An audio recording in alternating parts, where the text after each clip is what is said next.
Well, white people don't owe anyone, Pastor Peters. The fact of the matter is that white youth today are taught that black slaves and Mexicans and Chinese built this country, while the vast majority of the whites lorded it over them with a whiplash in one hand, and a mint julep in the other. But the documentary record tells a very different story. Up to one half of all the arrivals in the American colonies were white slaves, and they were America's first slaves. These whites were slaves for life, long before blacks ever were. And this white slavery was even hereditary. White children were born to white slaves, and they were also enslaved. Whites were auctioned on a block with children sold and separated from their parents. Wives were sold and separated from their husbands. Meanwhile, you had free black property owners walking the streets of northern and southern American cities, while white slaves were being worked to death in the sugar mills of Barbados and Jamaica in the West Indies and in the tobacco plantations of Virginia. So the establishment has created this misnomer of indentured servitude to explain away and minimize the fact of white slavery. But if you really read even the establishment historians, if you read their footnotes, even they have to concede, at the very least in the 17th century, that black slavery was almost non-existent and that whites were the overwhelming majority of slaves in America in the 17th century. Where does the word slave itself come from? Isn't it exclusively in reference to the experience of black people in bondage? No, it isn't, Pastor Peters.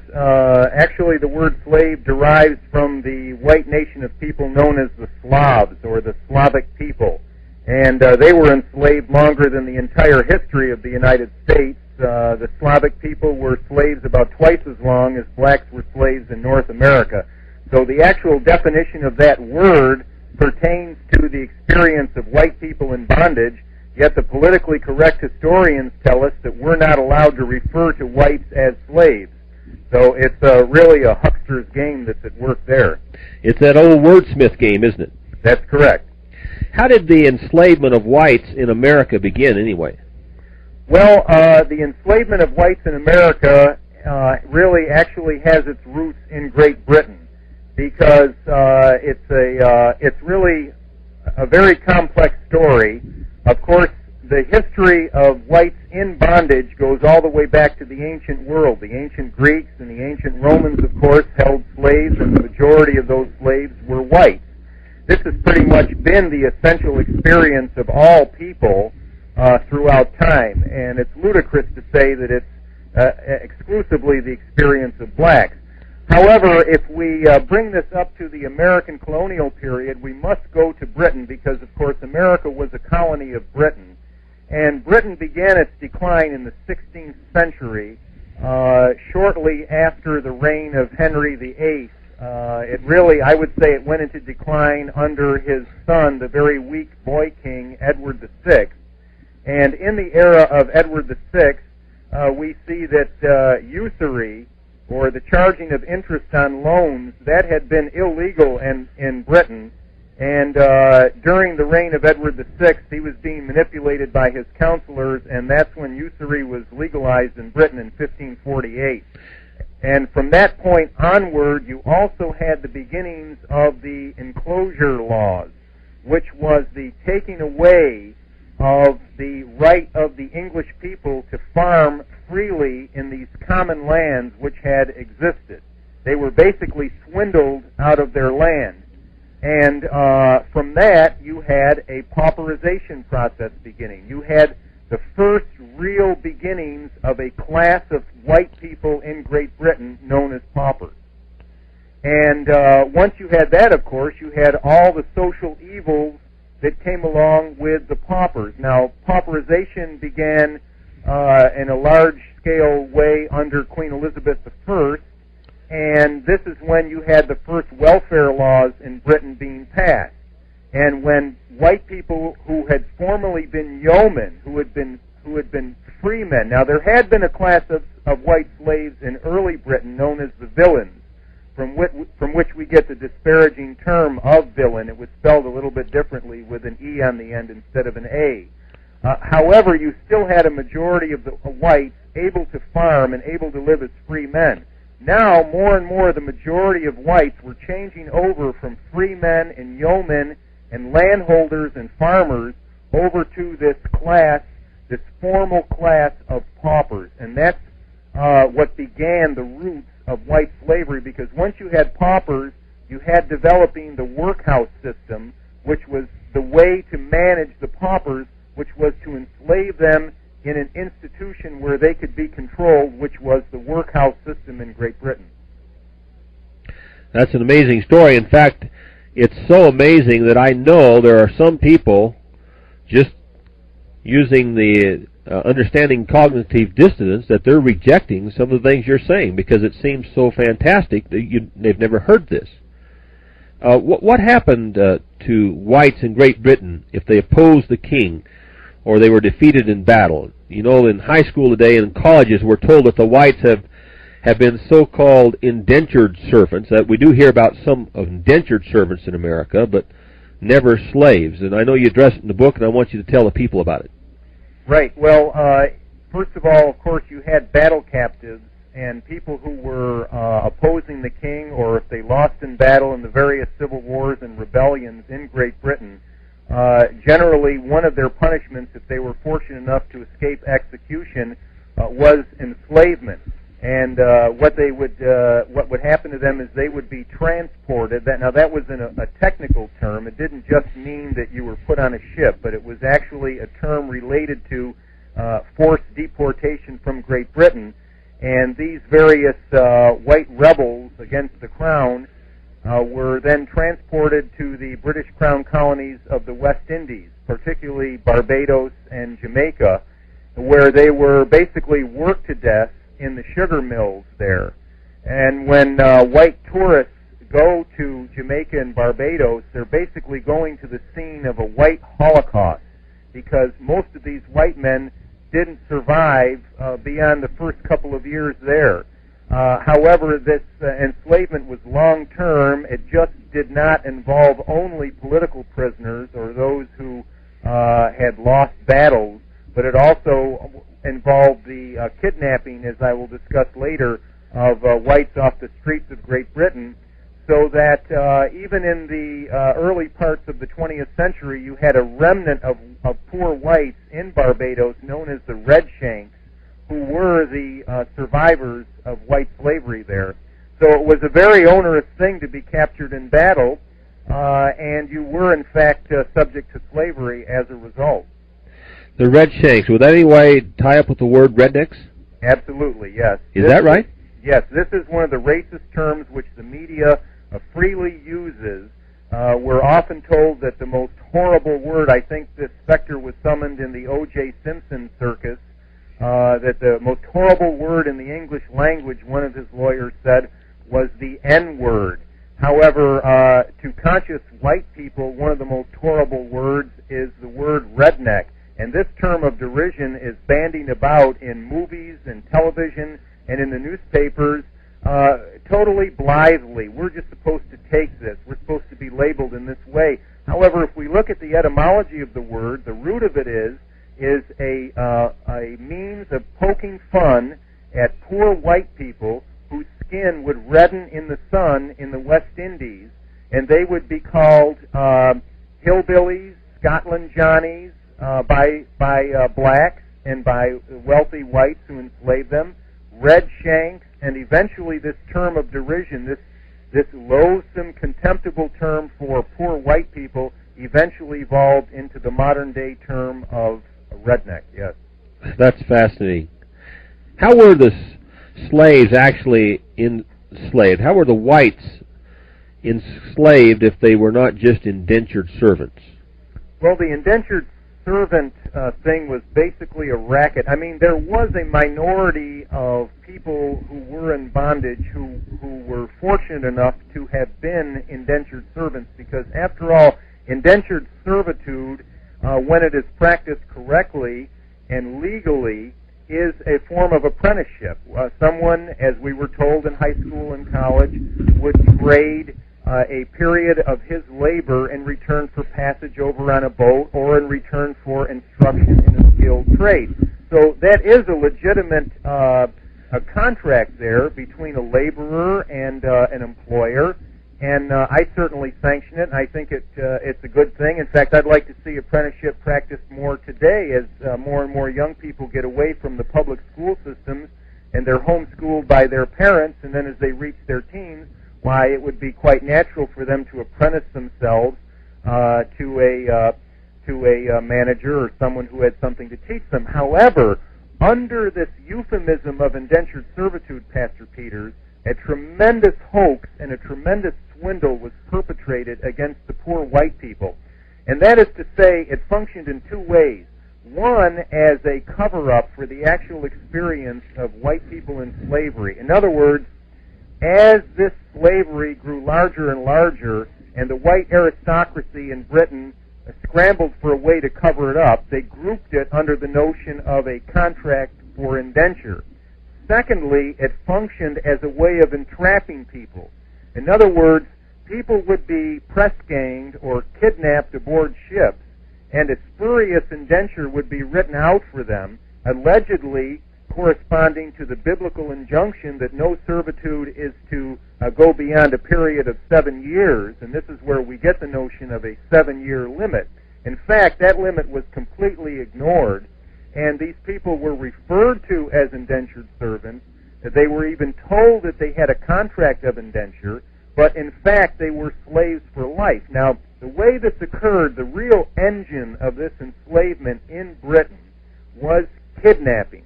And again, if we go to our study of words, we find out that the origin of the word kidnapping, which is now a universal term for anyone who steals people, relates to white slavery. If you go to the old dictionaries, you'll find out that the original word was kidnabbing, N-A-B-B-I-N-G, and it's a specific reference to stealing white children and white adults for servitude in colonial America.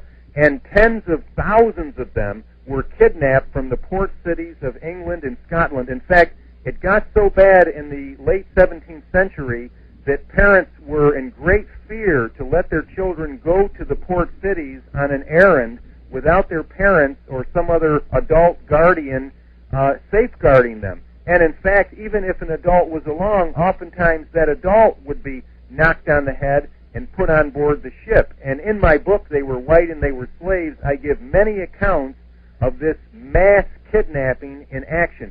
So that was the principal means by which whites were brought to America as slaves. A secondary means was to trick them into the idea that they were going to have a limited contract of indenture for 7 years. But then when they came to America, you see, there was a way to lengthen that 7 years and to violate the biblical injunction against servitude going beyond 7 years. The way that happened was to create a roster of petty offenses. For example, if a white slave was away from his work or away from the plantation for more than a day, or even for more than an hour, if the overseer decided that this was an arbitrary absence, they would add on a month of servitude to the white slave's time of service. And through various stratagems and tricks, this adding on went to the point where the people ended up being enslaved for life. And that's the real reality of bondage of whites in America. It's white slavery and not largely indentured servitude. Were there white children who were made slaves? How about white women also?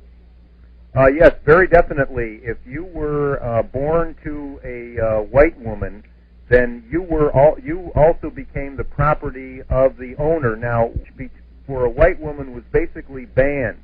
A white slave woman could not be married, and of course the slave masters realized that these women were going to exercise this function of nature, that it would be unnatural for them to suppress their procreative urge. And there were secret marriages, of course, by the score between white slave males and white slave females.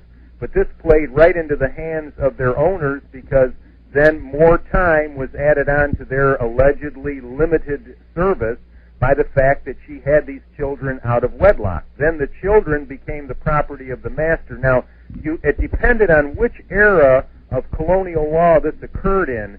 The law became more liberal in the 18th century. In the early 18th century, a child born to a white woman who was enslaved would be the slave of the master if it was a female till she was 18, if it was a male until he was 21. However, in the 17th century, when things were much rougher, their enslavement could go as long as until the age of 31.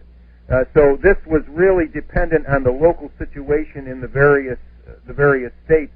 It dates back to an old Roman slave code which decreed partus sequitur ventrum. The condition of the child follows the condition of the mother. So you see, this was really a slave law, which we've seen all these heart-rendering Hollywood movies and on Ted Turner's TNT channel and so forth. But what they never tell us is this was first the experience of white people in bondage, and only later the experience of some black people in bondage. So yes, white families suffered tremendously under white slavery in colonial America, you bet. You're not saying that there weren't black families later on that also suffered, are you? No, of course not. I regard the enslavement of blacks as a terrible tragedy for black people, but a worse tragedy for whites. So what you're saying then, Michael, is that virtually every component of what we've come to know as black slavery was first experienced by whites when they were enslaved here in America. Absolutely. That's absolutely correct. From the fugitive slave law, where whites had a price on their head and were hunted and nearly whipped to death, and in some cases the whippings were actually fatal, to the auctioning of white slaves. As soon as they came off ships, they were taken like cattle, and their arms were felt and their teeth were examined and so forth. And this has been tremendously suppressed. And people can say, well, you know, if this actually happened, why haven't I heard about it? Well, for those of us who are a little bit sophisticated about history, we know that history is rigged and that many historians owe their jobs to how well they play with the party line. But there's also another aspect at work here, and that is the fact that in the late 18th century and throughout the 19th century and even in the early 20th century, because this bondage extends right up into the 20th century, white people were very ashamed if they had a background of servitude. Many of those whites ended up settling in Appalachia. They became very alienated from the mainstream of the United States, and they were ashamed of their background. There was no one to come along and champion their cause here. They saw it as a kind of a stigma. Secondly, the aristocracy that had perpetrated this Holocaust against their own kin realized that they committed a great crime, both in the eyes of sacred scripture and in the eyes of common law. And so it was in their interest to cover this up as much as possible. So it's mostly fallen to me to be the one to dig this back up again and bring it to the attention of all people, black and white, so that we can deal with it and so that other researchers and historians can further explore it, because it's a pioneering field and there's a lot of room here for further discussion and investigation. Where did you start going to find this material? Of course, you've got an excellent bibliography in the back, so I shouldn't ask you that, but why don't you tell the people? Well, I live here in upstate New York, and believe it or not, New York is not entirely comprised of Manhattan. In fact, we have tried to break off the state. We've tried to make Manhattan the 51st state and make upstate New York, which is largely rural and farms, its own republic. So I'm in a very rural area, and the history here is very rich. Revolutionary War battles were fought, especially the Indian Wars of the American Revolution, with Generals Clinton and Sullivan fighting the Iroquois. And also I'm quite near to New England. In fact, when I originally became interested in this story, it was by researching Matthew Lyon, who is one of the American Revolutionary War heroes. He was a hero of the Battle of Bennington, Vermont. The famous commander of that, of course, was Ethan Allen. But as I began to dig into Matthew Lyon's story, I discovered that Matthew Lyon was a white slave. He became a very great American politician and a congressman, and in fact, he was imprisoned in a famous sedition case after the Americans won their freedom. He was imprisoned by the Federalists, but he became a great and accomplished man. He wrote a book, and he referred to himself as "by the bulls that redeemed me." Apparently, Matthew Lyon had been sold in return for a couple of deer, a couple of male deer. And, I mean, that was the status of white people in the 18th century in America. And so I couldn't find his grave, and later on I found out that he wasn't buried in New England at all, but he went down much later in his career after his wife died to the Kentucky-Tennessee area, where he made a name for himself in business. I did locate the grave of his wife, but as I discovered this, I was quite shocked that here was a great Revolutionary War hero whose life as a young man, he was an immigrant from Ireland, was worth no more than two male stags. And from there I began digging into diaries and documents and early colonial laws and piecing this together. And I also found that historians in their published works have parts of the story, but they're basically too pusillanimous to refer to it for what it is. There's a real problem among historians. They refuse to refer to whites as slaves. It's almost a phobia on their part. You can trace a great deal of their research leading inevitably, pointing in the direction of the fact that whites were slaves, but for reasons of political correctness, they can't bring themselves to use that word.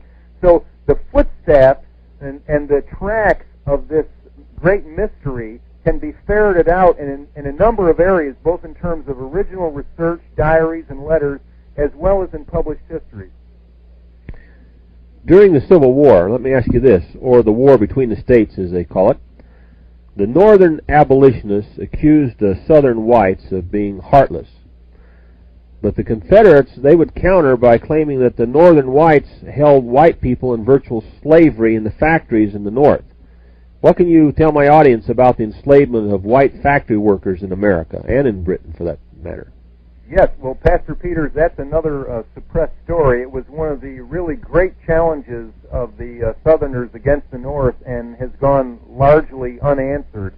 The factory system, once again, began in Great Britain during the Industrial Revolution, and it itself was a form of enslavement. Now, we might feel to say, well, the popular image of slavery is on a plantation, and we may be willing to grant the idea that whites were enslaved on tobacco plantations, but how can you say whites were enslaved in a factory? Well, it's very easy, because the documentary record shows that they were locked into the factory.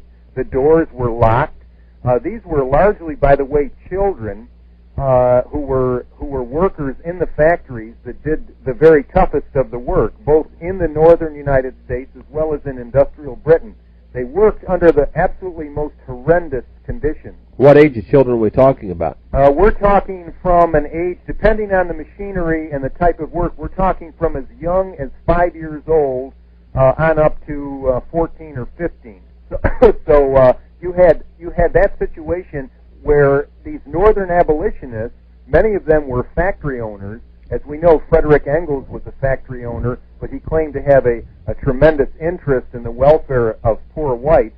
This seems to be a functional act of hypocrisy on the part of the socialists. William Morris, the arts and crafts socialist in Great Britain, was a strong proponent of this egalitarian society and wanted to use a central government in order to inflict this socialism. Yet if you look at his actual personal life, you discover that he made a fortune off white child labor in the Devon Consols copper mine in Great Britain. So this hypocrisy certainly functioned among the northern abolitionists. In the great mill towns such as Lowell, Massachusetts, the white people were severely injured in the machinery. Girls I have cases where girls would get their hair caught in the machinery, and they would be scalped from the tops of their nose to the back of their heads. As soon as these white children experienced this kind of disability, they were let go. They were fired on the spot. There was no disability insurance or payments or anything like that, and they were left to die of their wounds. So there were no Harriet Beecher Stowe's that had any concern about these white children in the North who were dying in that very horrendous way. You give an account in your book of a scene in the British Parliament during the time when the British were abolishing black slavery throughout their empire. You contrast the concern of the Parliament with the freeing of black slaves while they heartlessly had cruelty inflicted on the white slaves in England. And can you tell my audience about this? Yes, that is an incredible story, Pastor Peters. What you had happening was, here was the House of Lords meeting in a very, they were very proud of themselves. They had a tremendous sense of their self-righteousness. They were now going to be freeing the black slaves around their colonies, and this was a badge of their tremendous benevolence. Actually, what it was is a way of assuaging their guilt for what they were doing, the millions and billions that they had made off of the destruction of the white working classes and the poor classes. And the actual scene is this. Picture the Houses of Parliament, these gilded rooms, and these very wealthy men convening over the welfare and soliciting for the welfare of these black people who were no kin to them.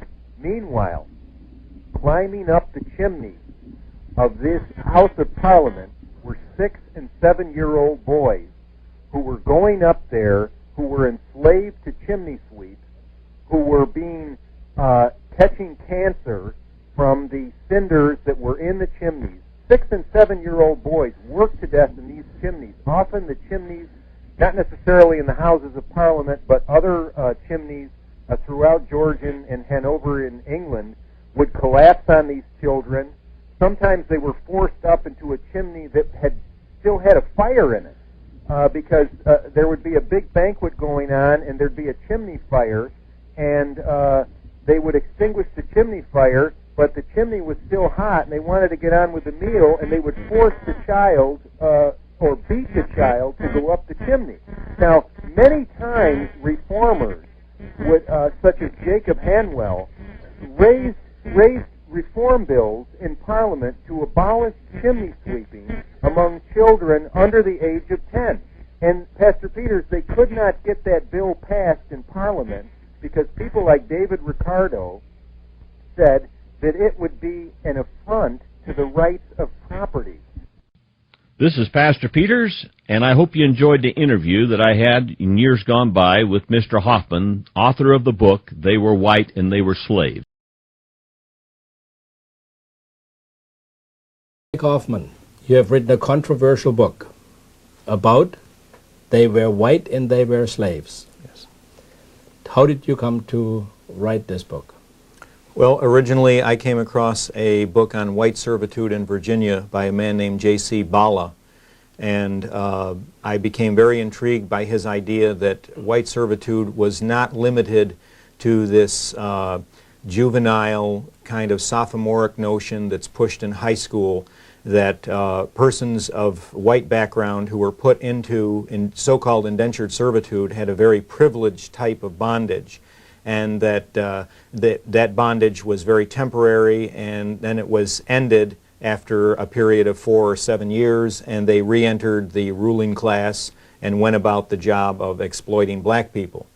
J.C. Bala, it's a very thin book of about 100 pages, I believe, raised the point that there were some aspects of white servitude that were consonant with slavery. And so that raised a red flag in my mind. Bala is deceased. It was an older book from, I believe, the 1930s, circa 1930s. And it stimulated something inside of me to say, if one man could say this, maybe others have said it. No, of course, this kind of white indentured labor is nothing new to Europeans, because in the former Soviet Union or under Tsars in Russia, people basically were serfs, and serfs were tantamount to white slaves. Is there a difference? There is a difference, I think, in the sense that in Russia, serfdom was very much a formal codified institution. In fact, there were two forms of serfdom. One was the bondage to the land, and the other was part of a formal Russian bureaucracy which existed inside the government and had a tremendous record-keeping process. So there was a difference in terms of serfdom itself within Russia. But, of course, in the larger sense of were these people slaves, and by slaves I define it as lifetime bondage, bondage unto death, yes, they were. And I think it's astute of you to say that this is nothing new because, of course, enslavement of all people and all races has always been a phenomenon in history. We can go back to ancient Greece and ancient Rome where there was always a slave class comprised of white people as well as of other races. We find this in the sections of the Icelandic and Viking sagas in terms of the phrase thrall. You know, nowadays we say you're enthralled to someone. They have a mental power over you. In that era, it meant a physical power over you. And of course, the Bible, contrary to what humanistic misinterpreters of Christianity have alleged, the Bible fully sanctions enslavement. We have had a mistranslation of the King James Bible which says, servants, be faithful unto your masters in Ephesians. But in the original Greek it says, or connotes, the word would be the Latin servus, which means slave. Slaves, be faithful unto your masters. So there is no New Testament or Old Testament prohibition against slavery. In the Old Testament, the prohibition is one of qualification, which is to say, if you are an Israelite, if you are a believer in the one true God of the Hebrews, then you can only be a bondsman to a fellow Hebrew for 7 years. Anything beyond 7 years, in the eyes of the ancient Israelites, was kidnapping. And that law was brought over to New England in the 17th century because the Puritans tried to keep the Old Testament law in that regard. But in the New Testament, in terms of enslaving people of a non-Christian Israelite background, I don't see that there was any limitation to that. Bringing you up through the Middle Ages, through the thraldom of the Icelandic era and so forth, we also have the Vikings conducting really a international trade in the capture and enslavement of white people. Irish, Norwegians, the Danes would capture the Norwegians in battle and sell them. And actually there became a capital along the coast of Spain where the Vikings would meet with Arab slavers and sell whites that they had captured and raided to Arabia. And so you have that. And then also in the Middle Ages, you have a phrase that's very interesting in terms of modern usage called villeinage or villains. V-I-L-L-E-I-N-S, which would have been a French Carolinian term and then became anglicized as our modern-day bad guy, villain, V-I-L-L-A-I-N. And what I found in the course of my research is there was a persistent demonization of poor white people. In other words, in many eras in white society, if you were poor, it was tantamount to being a criminal. And that criminalization was then a connotation for making you a slave. And this slavery, by the way, this villeinage, even was hereditary. In the chronicles that I read and in the accounts that I read, there was a almost biological taint on children of parents who had been white slaves or villains. So to summarize, I would say that the enslavement of whites, far from being a very brief period in the annals of time, was in fact the universal experience of whites. So now we come to the modern period and we have this absurd stereotype which denotes black skin with servitude. And it's absurd. It's a folly. So I'm bringing the good news to black people that they are not of any more of a slave race than whites have been. And I'm also bringing good news to white people to say, you don't owe anybody anything. At least not the majority of white people don't. Perhaps the British aristocracy does. Perhaps those who were the heirs of codifying and institutionalizing white slavery in the United States are. However, they were a lot more politic about how they codified it, because in many of the New England rules and regulations for servitude, it would say that this had to be biblical. It had to be limited to 7 years. And that's where we hear in our high school history classes, when they give their minute and a half to this subject, they'll say, well, you can't compare white bondage to black slavery because the whites didn't do very difficult work and the enslavement was all over with within 7 years. No way. There were many loopholes and abuses of that law. As you and I know, there can be a law on a piece of paper. That doesn't mean that that's what's lived or brought into action. And for example, if you were a white slave and you did work that was unsuitable, or if you tried to run away, how were they penalized? In some cases by whippings, very onerous whippings. I have found accounts of almost fatal doses of whippings. There's been the recent firestorm of hysteria about this Jewish teenager who was to be caned in Singapore. I believe it was 7 cane strokes, and he was ultimately administered 4. Well, white slaves had to endure hundreds of lashes, and many of them died of that. But another way of penalizing them was to add time onto their length of service.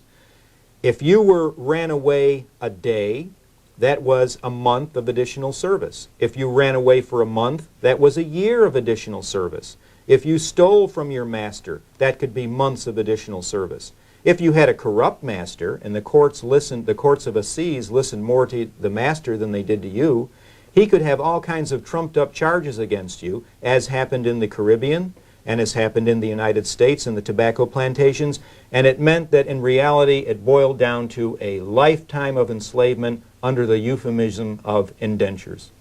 Now, were these people allowed to marry and have children?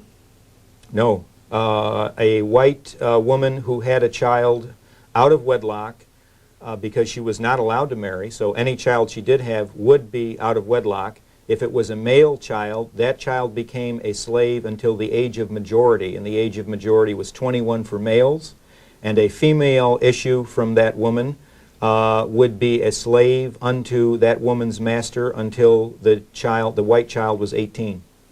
Now, where did these slaves come from? Where were they drawn from? Well, primarily from Great Britain. It was remarked in one of the chronicles that I found that Scotland was a veritable industry for white slavery. In the 17th century, white parents were afraid to bring their children to the ports of Scotland for fear of what has come to be known as press gangs. Again, the historians have distorted this and implied that impressment only operated for recruiting people on board British men of war as sailors. That's not true. In the original annals, you find that press gangs operated to kidnap children and adults on board these ships, and it was a veritable industry with the cooperation of the authorities. It began in the very early or the very late Elizabethan era, when the Elizabethan geographer Halkut suggested that the only way they were going to people these plantations was with bondsmen. But the actual machinery of it and where it was really put into effect en masse came in the Stuart dynasty and under the King Charles I in the early 17th century. Now, that is not exactly a nice part of Western history then. Well, it is in a sense that it may be an indictment of the ruling class, but if you study the heroism of the white slave, I don't think that it is necessarily a depressing chronicle, because these people had tremendous spirit. And in the end, the reason why the slavers in the British America switched from whites to blacks is that white slaves were virtually in constant rebellion. As I chronicle in my book, they were white and they were slaves. There were really countless rebellions against bondage. And after a while, when they had a large enough black population in colonial America, they figured we better switch from the whites to the blacks. Now, I'm not suggesting that was a general, coincidental, synchronistic decision that all of them made together as kind of a cabal or a conspiracy. It was nothing so conspiratorial. It was very informal. But in general, there was a perception that whites were much more independent and rebellious than the blacks. Now, this kind of indentured labor force, was it freed when America gained its independence and the British lost kind of the right to rule, or when did this practice end? they were not granted their freedom under the United States Constitution because there is a reference in the Constitution to bondsmen of unspecified races. And there were still people profiting from white bondage. What did end with the beginning of the American Revolutionary War against the British Crown was transportation, which is a technical term used by the British for bringing so-called white criminals from Britain and dumping them in the United States. Benjamin Franklin greatly protested that, and that was in fact one of the colonists' grievances. However, I believe that it was also an alibi because the Waltham Black Act of 1723 had criminalized a great number of petty misdemeanors and made them capital offenses. In other words, Britain was teeming with a white population of poor people that it couldn't handle, and it needed to get them off the island. So by criminalizing these petty offenses, you were then able to say, we sentence you to death. However, as for stealing a teaspoon, or a loaf of bread, or cutting down trees on an aristocrat's grounds, or poaching a deer. However, as a mercy of the British Crown, we will transport you for life into slavery in the British Crown colony of America. When the American Revolution erupted, the British Crown then had to switch their dumping ground from America to Australia, and that's how Australia was founded. However, servitude is a vast subject. We're only dealing with one aspect of it, because after all, as I believe you remarked to me, you yourself were involved in an indenture program as a young man in Germany. That's right. And you didn't feel that it was unfair, you benefited from it, you got some experience and knowledge. So the system of apprenticeship, I believe, can be biblical, it can have integrity, and I feel the way our educational system is going in modern times, that it would be provident to bring back a kind of apprentice system, and certain fortunate whites, as well as fortunate blacks, because there were also free blacks who owned whites, free blacks who owned blacks, and blacks who were involved in an indentured system that was very humane and legitimate that I'm outlining here. So it's a much more complex topic, but I do sanction the idea of an apprentice system where a person trades sometime in their life for a humane circumstance of room and board and perhaps a stipend, if not a living wage, because you're living, after all, on the abundance of your master, and you in turn learn a skilled craft. So I'm not condemning the system of apprenticeship, but rather the abuse and indeed the Holocaust, which in the name of apprenticeship and in the name of a temporary biblically based bondage destroyed hundreds of thousands of white lives in the most heinous circumstances imaginable. Now, when we talk about slavery, of course, to me this is mostly new. When we talk about slavery, we talk about these crowded ships coming over from Africa with people dying of diseases, people being kept in the holds of these primitive ships. Was it the same for whites? It was worse for whites because the ships were not designed to carry human cargo as the slave ships were. They were designed to carry cargo, period, which could be horses, it could be rum, it could be lumber. These ships exhibited a higher rate of fatality for white slaves, as I document in my book, in the Middle Passage, as it's known, than existed for black slaves. Another topic that you raise is that Indians, North American Indians, actually had slaves. Yes, the so-called civilized tribes, the Cherokee and the Choctaw, had slave plantations, and they kept black slaves on those plantations in the South. And this is where the black cowboy phenomenon comes that's now being celebrated as we speak on U.S. 29-cent stamps. The idea that black people had a share in the winning of the West, which racist movie directors in Hollywood have excluded from a fair account of this. Well, in actuality, it is true that blacks were a part of the conquest of the West. However, the part they played was largely punitive as a result of their role as U.S. cavalry soldiers punishing the American Indians. And ironically, because many of these black soldiers were these so-called buffalo soldiers, had been slaves of the Indians, they didn't really have a high opinion or a very lovable relationship with those Indians. So they were more than willing to participate in the Union Generals' War, and that's largely what the American war against the Indians was in the postbellum period. a war conducted by Union generals like Phil Sheridan and William Tecumseh Sherman with black troopers in their midst and in their ranks. And therefore, these Choctaw and Cherokee Indians, by the way, also had fought on the Confederacy. There were Confederate generals who were full-blooded Cherokee Indians, because the Cherokee Indian identified with the white slaveholders who held blacks in bondage, because Cherokee Indians also had plantations and also held blacks in bondage. Incredible story, an incredible story. Now, how about this thing that there were free blacks that had white slaves? Oh yes. The early 17th century experience in America was one of, you would say, Reagan capitalism really prevailed in the 17th century in America. It was pretty much a capitalist domain, and it was an unregulated domain. And the idea that there was an ideology of white supremacy, which always protected poor white people and always gave them a higher station or status than blacks, is a tissue of falsehood. Because if you study the status of white slaves in Great Britain prior to the colonization and peopling of North America, you find that they were synonymous with a type of subhuman. That was the ideology of the ruling class in Great Britain. Now, that ideology didn't suddenly stop as soon as they confronted the experience of colonization in America. It was carried over.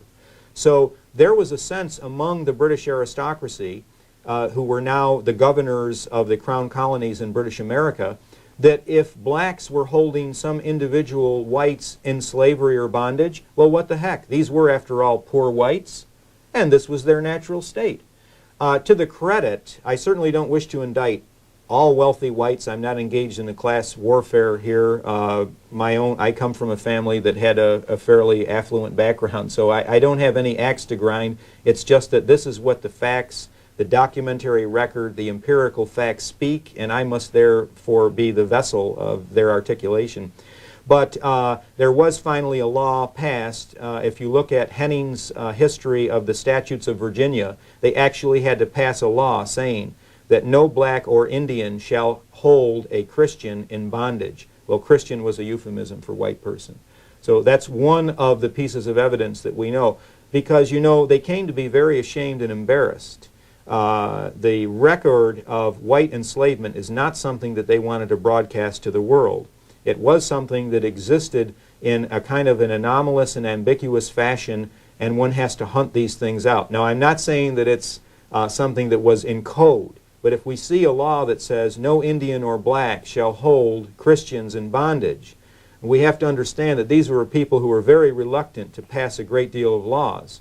The people at that time felt, those who were religiously inclined, felt that the Ten Commandments were plenty of laws. If they passed a law, you can be sure that it was because there was a need for it. Mm-hmm. Now, why is this not being known more widely in America? Why is this being swept under the rug? I think that to a certain degree, Ernst, there is a function here of consensus reality that tends to prevail in human beings. I do not have a high opinion of human nature. And I think that humanity, more often than not, has a sheep-like, cow-like, bovine nature to itself.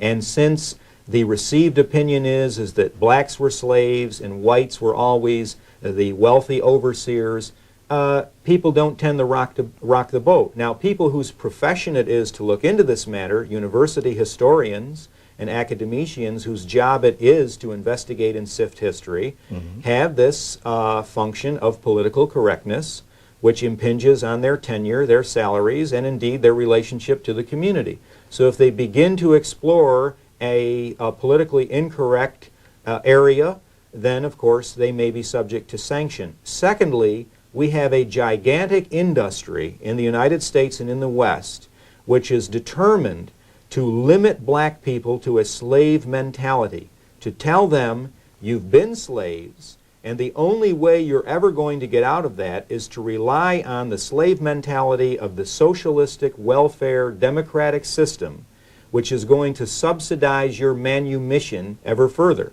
Well, as we know, no one ever gets out of his own bondage by someone else doing it for you. It's by your own work that you bring yourself out of bondage. because certainly white slaves were the ones who freed themselves by their own unruliness and their own rebelliousness. Unfortunately, in the chronicle of black history, we do have to adduce the fact that the Nat Turner Rebellion was one of the few great black rebellions in the South, along with Toussaint L'Ouverture in Haiti. There were very few. But there is this mentality to impose this, and of course then we have the Martin Luther King industry, the civil rights industry. So that represents a phenomenal weight, a huge weight pressing down on people.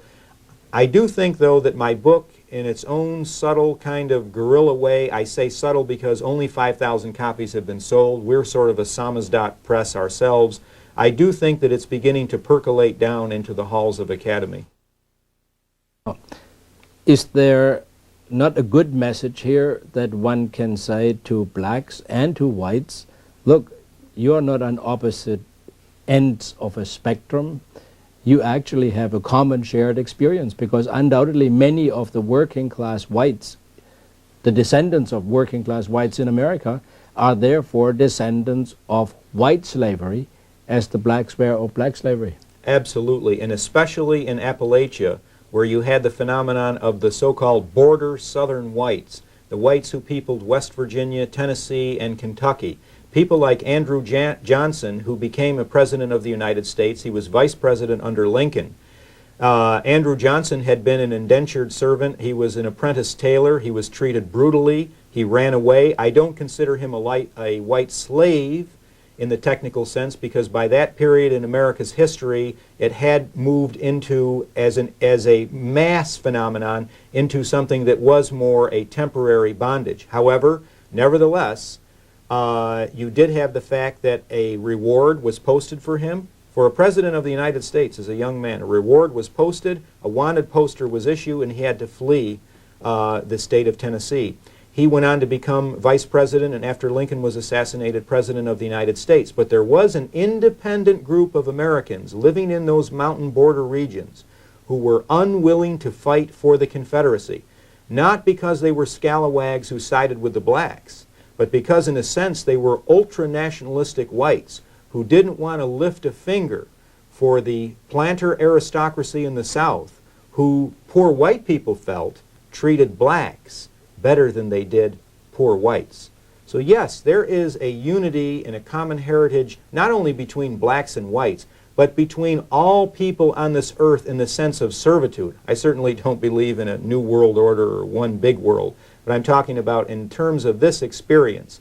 And out of that we can understand that there has been a terrible distortion of history, and really an indictment of our historians for allowing this absurdity to hold forth, that there has been one race that has been enslaved more than the others. That may be the modern sense since 1840. It is certainly not the sense of the entire corpus of world history. In fact, the opposite has held true. Whites have been enslaved to the same extent or more than blacks. Mike Hoffman, a very interesting topic, a very unusual topic, and undoubtedly not very much discussed by the media that is basically bringing only politically correct subjects. I hope that people at colleges and so on will invite you, and I hope that people who see the program will go and get in touch with you. A very interesting, fascinating, sad, interesting topic. Ernst Swindle here for another Voice of Freedom.